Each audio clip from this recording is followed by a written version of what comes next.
community of South Padre Island is a pretty cool place to be and to live. It's a very small community. Just about everyone knows each other. We have many people who live here, work here, and want to know where we're going. Master planning for growth and development is critical because if you don't know where you're headed, it's very hard to make a systematic, well thought out plan. Our responsibility is to make sure that we maintain beach accesses so that the Open Beach Act in Texas, people have adequate egress and ingress in order to get down to the beach itself.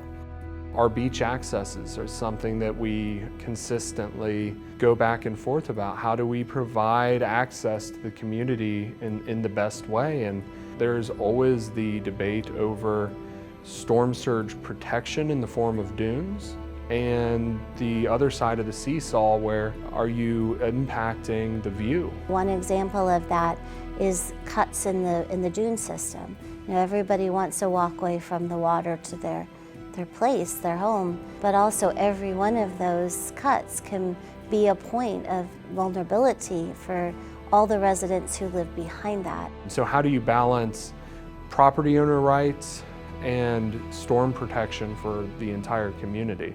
Master plan is like a map or your GPS. If you're going to take a trip somewhere and you've really never been there before, you really need to have some guidance to say, okay, this is how I'm going to go from point A to point B. Data and scientific inquiry is incredibly important to this process.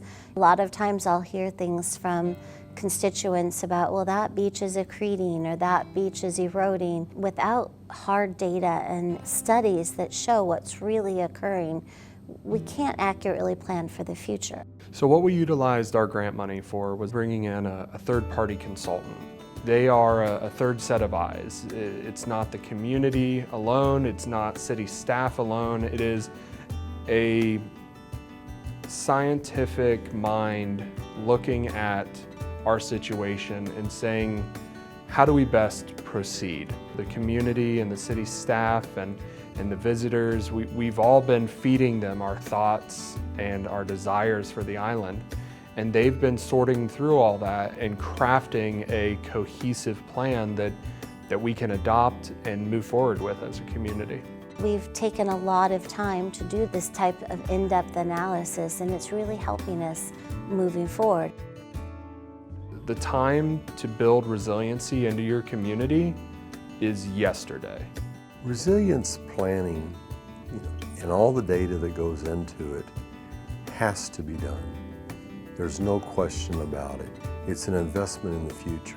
That type of data and analysis over time is going to help us make much better decisions. And that's really what's important to South Padre Island is we have a very delicate, beautiful, amazing community here, and particularly the ecology. And we really want to make sure that we're taking that into account and having our growth complement that rather than harm it.